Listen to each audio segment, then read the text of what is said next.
Got the heaters pumping even though the engine was stone cold.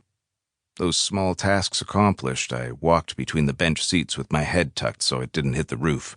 I'd made the mistake of walking upright my first week on the job only to have a loose rivet on the roof tear a nifty little groove in my scalp. I pulled the security pin from the rear emergency door and moved back up the aisle, slapping the seat backs to make sure they were secure. My fingertips brushed against a hardened wad of Windex-colored gum, the stuff Oliver had been chewing yesterday. We'd be having a little heart-to-heart about gum on the bus, young Master Oliver and I. I grabbed the broom from under the front seat and walked a circuit around the bus. I took a good swing at each tire to check the inflation, relishing the rubbery "bock" sound. I gave the muffler a stiff crack, too. Crouching down, I couldn't see any hoses or wires dangling from the undercarriage.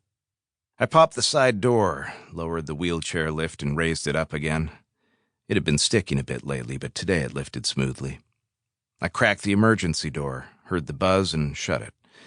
Checked the hazard lights, headlights, high beams, signal lights, fire extinguisher, first aid kit, thermal blankets, traffic triangles.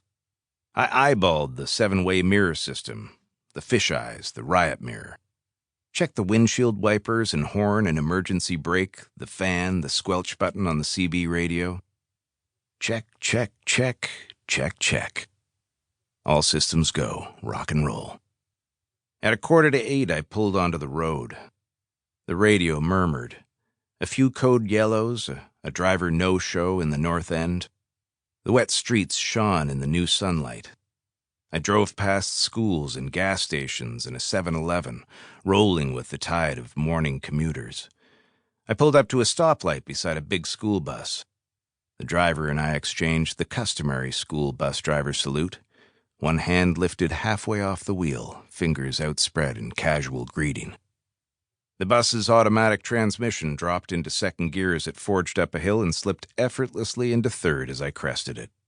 The Rocky Mountains rose into air so blue and clear it held the sparkling effervescence of freshly poured seltzer. I pulled up beside a white-sided house. I angled the front tires into the curb, flicked on the hazards, and engaged the parking brake, then hopped out and snugged wooden blocks under the rear tires. The garage door rattled up.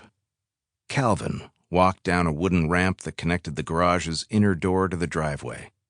He waved and said, "He'll be out in a minute." I lowered the wheelchair ramp. Inside the house, through an open door, I could see Jake getting ready. His sister was brushing his hair. His caregiver was attempting unsuccessfully to coax him into eating another bite of toast. The door swung shut. When it opened again, Jake drove through the doorway and down the ramp. His wheelchair accelerated at breakneck speed and took a sharp corner poorly. Jake was a bad driver. It was something he'd freely admit. The front tires clipped the garage wall. "Oi!"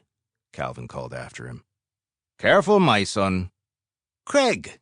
the boy shouted, his face lit like a supernova. "You are never going to believe what happened." I smiled. Not because I wouldn't believe what he was about to tell me. Most often what he had to say was entirely reasonable, sometimes even mundane.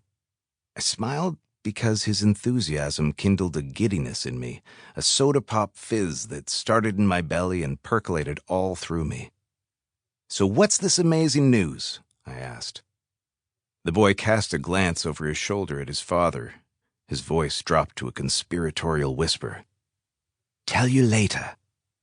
Ah, so it was to be a bus story. The bus was the confessional, the cone of silence, the chamber of shared confidences. After I got Jake on board, his wheelchair strapped down and his chest buckled in safely, he would tell me. He always did. The exact words he would use, in fact, would be, but we're getting ahead of ourselves. There's a story I should tell you before we get to this one. Before Jake and Oliver and Vincent and Gavin and Nadja. Before Bus 3077 and Route 412. Before my stories and those kids' stories became meshed. Summer. From The Seekers, an unpublished novel. My name is Bloodhound.